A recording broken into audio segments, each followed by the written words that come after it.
NSC9 news में आप सभी का स्वागत है। मैं आपके साथ शिवांगी। गुरु पूर्णिमा सबसे पवित्र और पावन दिन जो गुरु शिष्य की प्रतिभा को दर्शाता है। गुरु पूर्णिमा की महत्वता इतनी होती है कि उन्हें ईश्वर के समान मान्यता दी जाती है और पूरे भारत में गुरु पूर्णिमा पूरे हर्ष और उल्लास के साथ मनाई जाती है। 10 जुलाई 2025 इसी दिन गुरु पूर्णिमा और व्यासपीठ दोनों पवित्र त्योहारों को एक साथ मनाया जाता है। देश भर में कई प्रसिद्ध मंदिरों में पूरी विधि विधान के साथ और पूजा अर्चना के साथ मंदिर के प्रमुख महाराज द्वारा भगवान को विशेष पूजा सामग्री सहित प्रसादी का भोग लगाया जाता है। जयपुर के सबसे प्राचीन विख्यात मंदिर काले हनुमान मंदिर में कई श्रद्धालुओं की भीड़ लगी और इसी बीच गुरु पूर्णिमा के पावन दिन के अवसर पर हमारी रिपोर्टर बबीता शर्मा ने मंदिर के मुख्य महाराज से बातचीत की। आज बहुत ही सौभाग्य का दिन है और सौभाग्यशाली हम लोग हैं। क्यों कि हमारे जो पूर्वज हुए थे ना, वो ऐसे विद्वान हुए थे और जिनका आज जन्मदिन भी है। वो हमारे जो है व्यास जी जो हैं, वो हमारे पूर्वज जो थे उनका आज जन्मदिन है। जो व्यास गद्दी पर विराजे थे, वो आज गुरु पूर्णिमा भी है और व्यास पूर्णिमा भी है। क्यों कि आज के दिन ही जो है उनका जन्म हुआ था। हमारे जो पूर्वज जो हुए थे उन्होंने वेदों की रचना की थी। तो आज का बड़ा महत्वपूर्ण दिन है और पूरे भारतवर्ष में ही नहीं बल्कि पूरे विश्व में जितने भी सनातनी हैं वो सब आज जो है वो उनका जन्म उत्सव मनाते हैं। इसको गुरु पूर्णिमा भी कहते हैं और व्यास पूजा भी कहते हैं। क्यों कि हमारे जो ऋषि हुए थे वो वेद वेदांत की रचना उन्होंने की और हमारे पूरे जितने भी 18 पुराण और वेद हैं वो सारों की रचना उन्होंने की।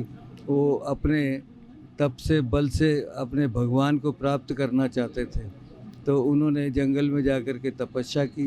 तपस्या करने से उनको भगवान का साक्षात्कार हुआ और सबसे पहले शंकर भगवान ने उनको आशीर्वाद दिया।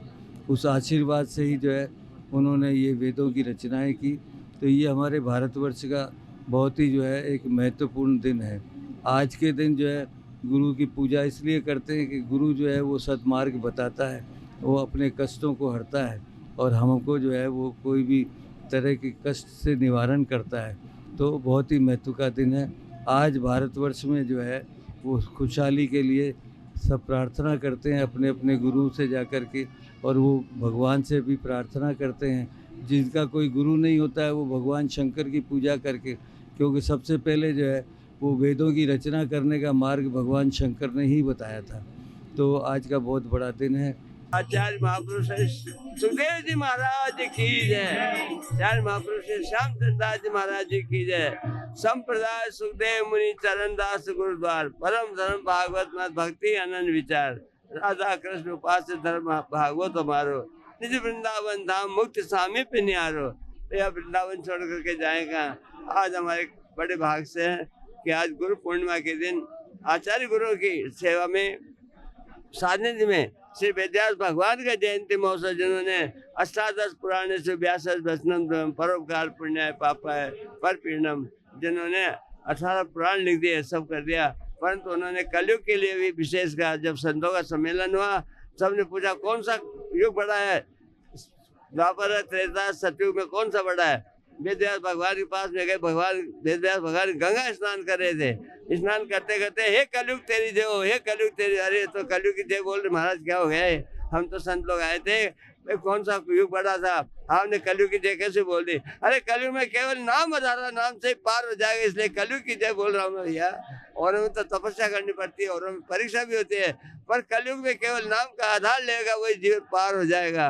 नाम नामी से बढ़कर कहते हैं सब संत जन, नाम राधे श्याम का जो जन जगत में गा गया, प्रेम भक्ति का परम फल वही निश्चय पा गया। ये आज गुरु पूर्णिमा को जो नाम बढ़ रहा है ना, नाम की महिमा ही तो है। नाम सुनते हैं तो नाम कहते हैं नुगरा जग में मत रहो पापी रहो हजार, एक नुगरे के शीश पे पाप कोट को बाहर। नुगरा मत रहो, संसार में कंठी बंधन करा ले तो ठाकुर के चरणों में पहुंच जाए। नुगरा होगा तो उसपे शीश पे कोटी। अरे हमारे एक है जिन्होंने कहा कार्मिक है, कार्मिक नाम का एक देवता राजा के राज मछली पकड़ रहा था। राजा जब आ गए तो वो झट बहाना बना के संतकार बैठ गया, अट्टी लगा के बैठ गया। तो राजा दंडोत प्रणाम करके भेंट करके चला गया। तो उसने कहा बाना बड़ा दयाल का, तिलक छाप पर रुमाल, कारू गई हम डर पे, भय लागे गोपाल। अरे राजा डर के चलेगा मेरे से, तो संत ही हो गया, मतलब संतों की कृपा उस पर हो गई, उसका प्राण बच गए। अगर राजा उसको पकड़ लेता, मछली पकड़ते उसमें, क्योंकि हिंसा परमो धर्म है, राजा तो बड़ा अन्यायी था, पर उसके राज में संत की कृपा रखी, तो कृष्ण के चरणों में पड़ करके, और वो बाना बड़ा दयाल का, तिलक छाप पर रुमाल, कारू गई हम डर पे। अरे यमराज भी डरने लगे हमसे। तो कहते हैं ये बाना ऐसा है, जो नाम का स्मरण कर ले, कंठी बंधन हो जाए, तो बाना लेने से संसार से मुक्त होगा और यमराज भी डर जाएगा। जय नाम जय। की महिमा तो कलयुग में है ही, साथ साथ जो नाम है, कहते हैं वो नाम की महिमा गुरु देता है। आज गुरु पूर्णिमा है, गुरु की महिमा कितनी है? गुरु की महिमा तो वही कहते हैं ना, गुरु की महिमा में तो बड़ा सुंदर लिखा है, गुरु के समान तो कहने, गुरु गोविंद दोनों खड़े, कहाँ के लागू पाए, बलिहारी गुरुदेव की जो गोविंद दिया मिला है। गुरु के बिना तो गोविंद भी नहीं मिले भैया। तो गुरु की महिमा तो बहुत ऊंची है। आज अनपढ़ भी होता है तो वो भी शरणागत होता है ना, तो पार लग जाता है। अरे और तो और विश्वास बल होना चाहिए ठाकुर के गुरु में, तो बेड़ा पार हो जाता है भैया। और गुरु को बना दे पर तो कर्म नहीं करें, तो भैया वो निष्फल हो जाता है, उससे कोई फायदा नहीं है। कंठी बंधन करने के बाद में अपने इष्ट का ध्यान करे, अपने आचार्यों का ध्यान करे, अपने उपासना का ध्यान करे, अपनी उपासना में लग जाए, तो उसका अपना भी कल्याण हो जाएगा। ठाकुर तो खुद ही तैयार बैठे हुए कि मेरे को कोई बुलाने वाला होना चाहिए, मैं तो तैयार हूँ। और गुरु गोविंद दोनों खड़े, तो गुरु तो गोविंद को मिलाने वाले हैं भैया। तो संसार में तो गुरु की महिमा ऐसी है कि वो जीवों का कल्याण कर देते हैं। अरे भाई नारद जी जैसे को तो गुरु मिलना चाहिए था। सभी बड़े बड़े संतों ने गुरु बनाया, कोई ऐसा नहीं बिना गुरु के तो कोई चला नहीं। मैं गुरु तो कोई नहीं बोला, चेला ही बोलेंगे, गुरु तो नहीं बनेंगे। पर गुरु की कृपा से सब कुछ ठाकुर जी मिल जाते हैं, और गुरु की कृपा होती है तो वो भगवत चरणों में पहुंच जाता है भैया। आप एकलव्य को ही देख लो, द्रोणाचार्य जी का शरण लेकर के, और ऐसे कई संतों का वर्णन आता है, तो ये आता है कि गुरु की शरणागति से ही पार होते हैं। ठाकुर तो बिना गुरु के अपनाते ही नहीं है। पहले कहते शरणागत हो गया, तो फिर मैं हाथ लगाऊं नहीं लगाऊं, लोग कहते हाथ ही नहीं लगाते। ये सबसे बड़ी है गुरु महिमा तो बहुत है। गुरु गोविंद। संपूर्ण देशवासियों को, मेरे राजस्थान के वासियों को, जयपुर नगर वासियों को व्यास पूर्णिमा की बहुत बहुत बधाई देता हूँ, हार्दिक शुभकामना करता हूँ। 24 अवतारों में हमारे आज के दिन वेदव्यास जी महाराज का अवतरण हुआ है, इसलिए ये व्यास पूर्णिमा कहलाती है।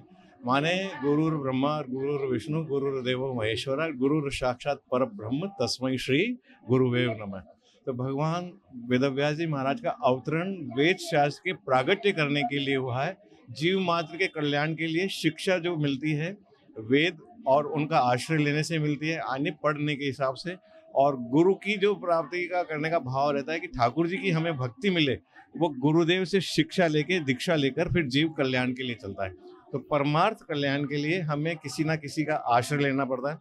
प्रथम तो गुरु माता होती है, पिता होती है, लेकिन जगत व्यवहार के लिए हमें गुरु का आश्रय लेना पड़ता है। तो आज सुख संप्रदाय आचार्य पीठ में ये परंपरागत पर्व बड़े भाव से मनाया जा रहा है, जहाँ वैष्णवी कंठी दीक्षा देकर जीव कल्याण के लिए, सामाजिक कल्याण के लिए, जैसे क्या नर सेवा नारायण सेवा, वो सेवा का भाव जीव मात्र में, हमारे यहाँ दया और करुणा का भाव बोला है। तो वो करुणा कैसे आएगी? जब हम उसका सत्संग करेंगे। बिन सत्संग विवेक न होई, राम कृपा बिन सुलभ न सोई। बिना गुरु की कृपा के, बिना राम जी की कृपा के वो सत्संग और साधु जनों का और ऐसे महानुभावों का समाज में जुड़ेंगे, उनका साथ नहीं मिलेगा। वो कब मिलेगा? जब हम अच्छी संगति में जाएंगे। इसलिए आज ये पर्व सब जगह अपनी अपनी परंपरा के अनुसार मनाया जा रहा है। वैष्णव जन जिनके प्रति श्रद्धान्वित हैं, जिन गुरु आचार्यों के प्रति, वैसे सब स्वरूप एक ही रूप है, लेकिन वो अनेक रूप में विराजमान है। मार्ग सबका अलग हो सकता है, लेकिन ठिकाना सबका एक ही है।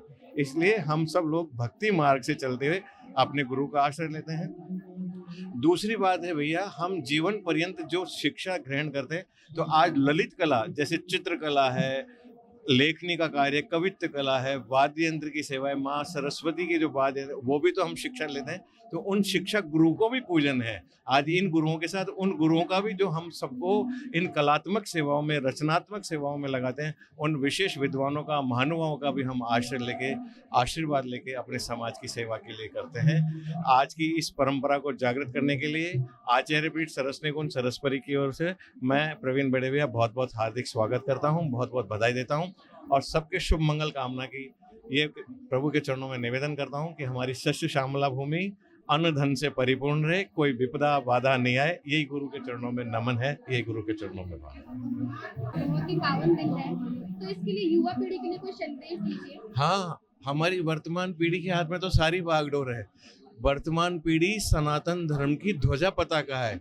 उनके अंदर जो अभी वर्तमान में हमारे समाज में कुछ नैतिक शिक्षा का अभाव हो रहा है, तो हम तो सभी जो युवा पीढ़ी वाले कहें कि अपना अनुशासन, अपनी नैतिक शिक्षा किसी भी जगह, किसी भी महापुरुष से, किसी भी विद्वान से, किसी भी वेद आचार्य से, किसी भी शास्त्री जन से, किन्हीं भी जो अपने से ज़्यादा गुणी जन है, उनसे जुड़ जाएं और अपना भविष्य उनके चरणों में उज्जवल की ओर बढ़े। उनका जो भविष्य है वो किस क्षेत्र में जाना चाहते हैं, जिस क्षेत्र में जाना चाहते हैं, जिस क्षेत्र में उनकी रुचि हो, तो उन महानुभावों से वो मार्ग प्रदर्शित करके, मार्गदर्शन लेके अपने परिवार की, समाज की और देश की सेवा करें। तो मेरी युवा पीढ़ी से तो बहुत और युवा पीढ़ी से तो पूरा देश टिका हुआ है, तो युवा पीढ़ी को तो सबसे ज़्यादा इस चीज़ में आगे आना चाहिए। अपनी तामसी प्रवृत्तियों को माने, अपना खान पान शुद्ध रखे, आचरण शुद्ध रखे, अपना व्यवहार शुद्ध रखे। और वर्तमान समय में जो हमारे बड़े लोगों का जो हमको आशीर्वाद नहीं मिल रहा है, आप देख रहे हैं ना, बड़े वृद्धजन कहाँ जा रहे हैं। इस समय बड़ी शोचनीय स्थिति है कि उनको वृद्धाश्रम में भेजा जा रहा है। अरे नहीं, हम घर में रह के उनकी सेवा करें, उनका आशीर्वाद लें। ये युवा पीढ़ी करे तो हमारे समाज में एक नई ऊर्जा होगी, उनका आशीर्वाद मिलेगा, प्रेरणा मिलेगी।